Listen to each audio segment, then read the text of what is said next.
Should I accept an Airbnb guest with no reviews?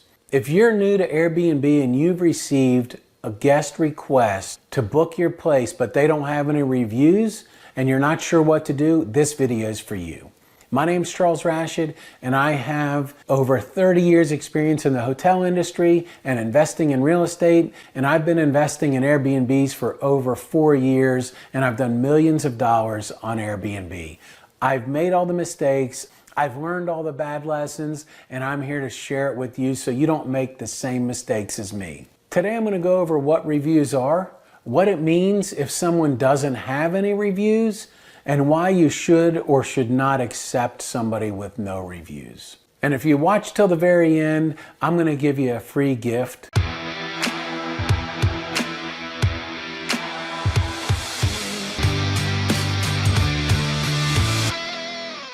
Airbnb is a peer-to-peer platform. When you have an interaction with either a guest or a host, then you can review each other.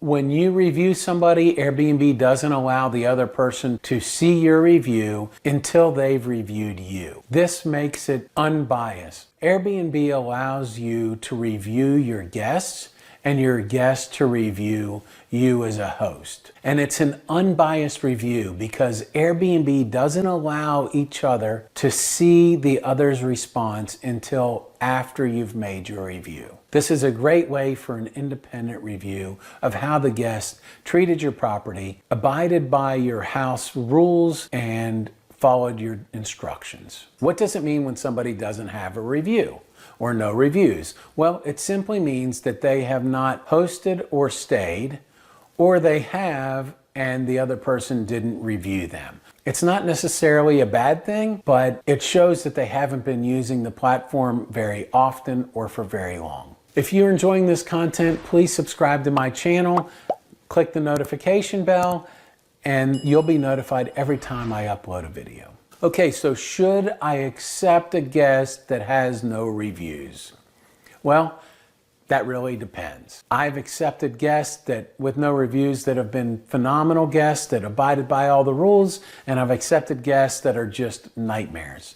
And here's how I differentiate it, and here's how I look at if I want to accept them or not. So what I look at is, when did they join Airbnb?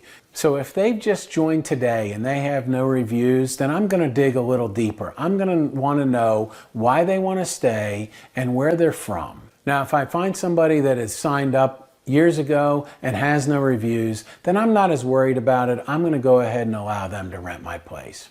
To me, Airbnb as a platform offers certain securities that really minimize the risk of damage to your property or having major issues with the guest that has no reviews. And here's what Airbnb offers. They offer $1 million insurance policy on a guest. So if a guest is going to damage the place and you document it and report to Airbnb, then they're going to make you whole if the guest is really at fault.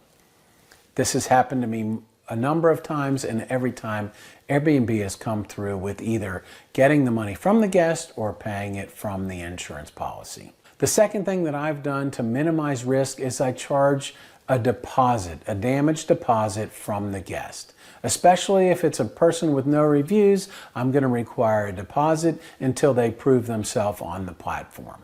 Most times, you got to remember your Airbnb is a business, and a guest with no reviews is still a paying customer. To me, mitigate the risk by finding out what the guest's intentions are and why they are wanting to stay in your place.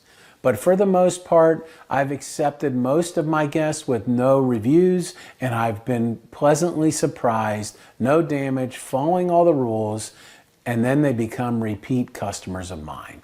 So keep that in mind. It is a business, and worst case scenario, if the guest becomes a disaster, is it really a disaster? I've done other videos on my top 5 worst Airbnb guests, and if you watch that video, you'll see that it's not so bad and it can be overcome, and it's really just a minor headache. But in my case, I've been compensated every single time that I've had a bad guest, and it's not so bad.